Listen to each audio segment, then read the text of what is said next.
Welcome to EduTips, a side project of the Cult of Pedagogy podcast where I share one quick tidbit of educational research, teaching ideas, classroom management strategies, or sometimes just a quick story.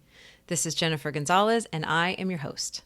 This EduTip is supported by Reading Progress in Teams, a free tool by Microsoft designed to improve reading fluency. Students record themselves reading aloud at school or at home and submit it for teacher review. With AI-powered estimations of student errors, easy data collection, and dashboards to track student growth, this free tool is designed to give educators more time to do what they do best, teach. With Reading Progress, educators can do fluency checks more often to better adapt to students' needs.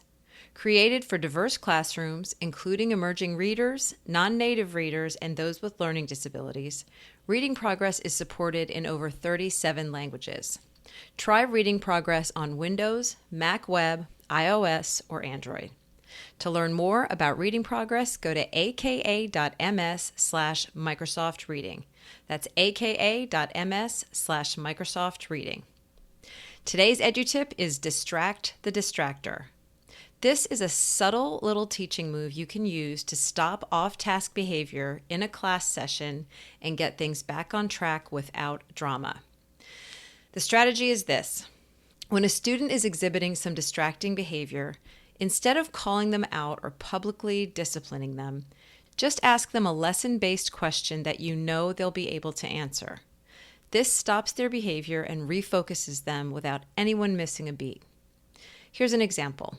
Suppose your class is in the middle of a philosophical chairs discussion.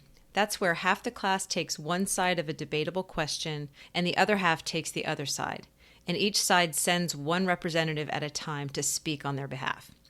Say they're debating raising the minimum wage, and each side has 3 articles they're using to support their positions. Although the discussion has been going well, there are 2 girls on the pro side who are clearly not talking about minimum wage. They're kind of huddled in the back of the group and are giggling about something quietly. Now, one way to handle this would be to call them out, to stop the discussion entirely and tell them to stop talking. This might work, but it could also create new problems. First, it would stop the flow of discussion, which would probably cause whatever student was debating to forget their train of thought. Second, it would embarrass the girls who are talking. Now, this may be your goal because that negative attention might straighten them out and make them refocus.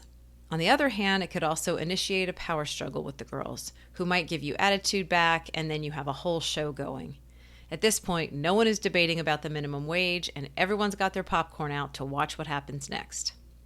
Third, it doesn't serve the ultimate purpose, which is to have every student, including the 2 girls, focus on the debate and actually learn something from the experience.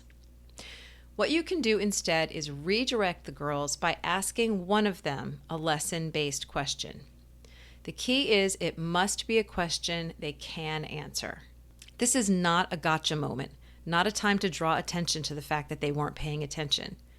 What you're basically doing is acting as if they were focused all along, pulling them back into the current activity and getting them back on track. In this scenario, I would use the articles.